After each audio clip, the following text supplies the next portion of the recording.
Thank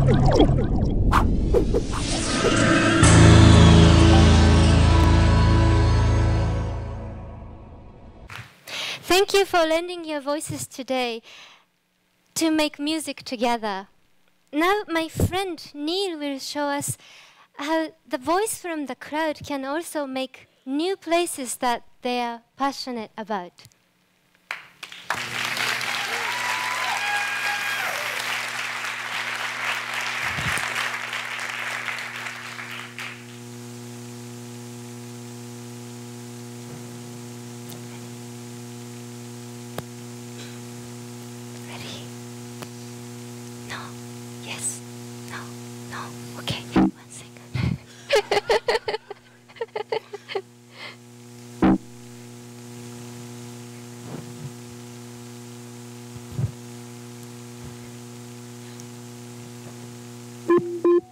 Mike Vogel from Company Social Hall, leaving the 5-second response for TEDx. A social hall restaurant guided by the community where people can afford to eat Cutting-edge underground art and design center in DuPont Circle, fortified teaching in my community in Washington, D.C., I would love to see a community garden. A place that combines nature and diversity in one. In my old D.C. neighborhood, I would like to bring a lab where people can access computers that don't Face to face to remind us that we are human. Hi, my name is Neil, and those are answers to a question we asked people via an open call. What place would you be passionate about creating with others in your neighborhood? So let's take one idea, say a cafe, one that embraces diversity in art and gets its vegetables from a community garden. So the question then is, well, now what? Or how do we make this place a reality? This is what my talk is about. So the short answer is, with a large enough, enthusiastic community of followers. Now, the reason why national chains are so difficult to compete with in our neighborhoods is because they already have that. So the question then really is, how do we build a large enough, enthusiastic community of followers from scratch? So you need two things. Number one, you need a triple bottom line. That's people, planet, profit. Because this shares values with the widest possible audience. Number two, you need what I call crowdsourced placemaking. Or for you techies out there, open source placemaking. So crowdsourcing is the act of outsourcing a task to a community via an open call, like building Wikipedia or Linux. Placemaking is defined as developing community-oriented places that people are passionate about, like a neighborhood square, or a car-free neighborhood, which is my dream, or a cafe. So crowdsourced placemaking is simply sourcing a crowd to make places we're passionate about. Now people ask me all the time, why haven't we always done it this way? And my response is, well, we really couldn't. Crowdsourcing technologies like social networking really weren't the norm until only just recently. So while many of us may have always wanted to crowdsource places, it just wasn't practical until now. So to understand how this all works, let's run through an example using that cafe idea I mentioned.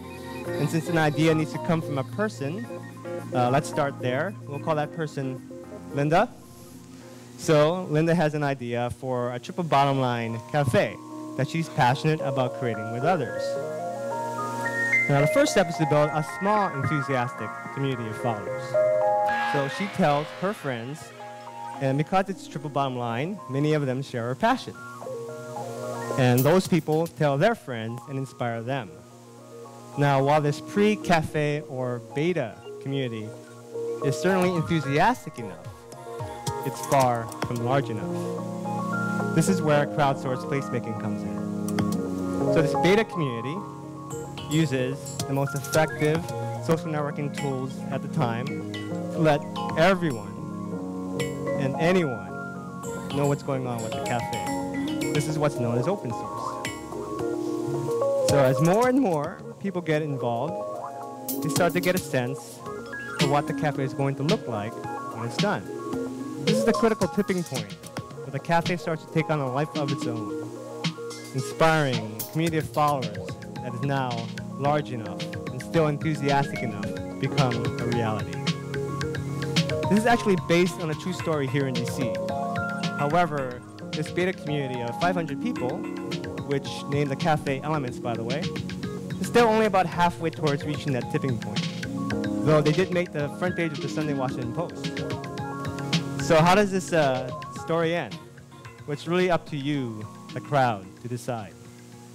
In the very near future, we're going to have thousands of stories like this. The question to you is, do you want to be reading about them or telling them? So crowdsourced placemaking is actually happening around the world. Happening in Colombia, Australia, Texas, which actually has one of the best recent examples of crowdsourced placemaking. Just last month, in a neighborhood in Dallas called Oak Cliff, a group of residents felt they had a better vision in mind for what this street block in this place is so not happening downtown should look like. So that's a 2-day demonstration with a $1,000 budget and permission from the city. They crowdsourced the street into the pedestrian-oriented place they wanted it to be. This Better Block project was such a success that not only did the residents want to make it permanent, but so did members of City Hall. And that's what they're working on right now. So DC, what will be our story? I'd like to show you a quick 1-minute video, because it's really important to me that each and every one of you know that you can be part of this story. So first, we'll hear from Garland, who shares his passion for a social entrepreneurship co-working space called the Hub DC. Second, we'll hear from Christian, who's actually part of that Elements Cafe community that you just heard about. And third, you'll hear from Kat, who expresses what it feels like when an idea for a triple bottom line live music nightclub starts to become a reality. It's called Gaia. So here we go. The idea that there will be some space that exists that can be molded and shaped to be a place to foster that kind of communication, that kind of collaboration, and that kind of working together on all these really interesting problems is fantastically attractive. One of the most rewarding things about being a part of the Elements beta community has been meeting other like-minded cool people in my neighborhood.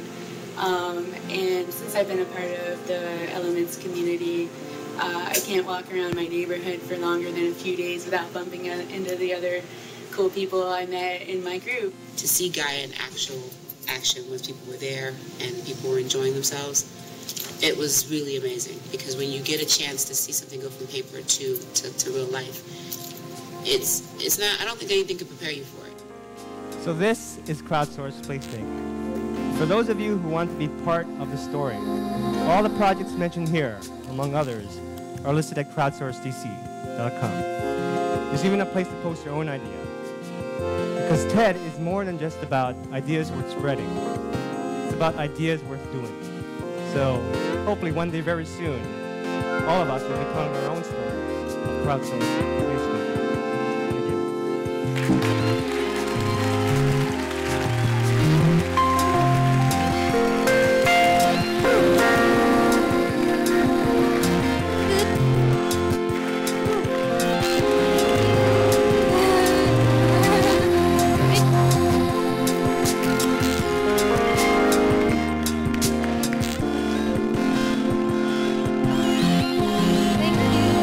Visuals and the presentation and everything. Thank you.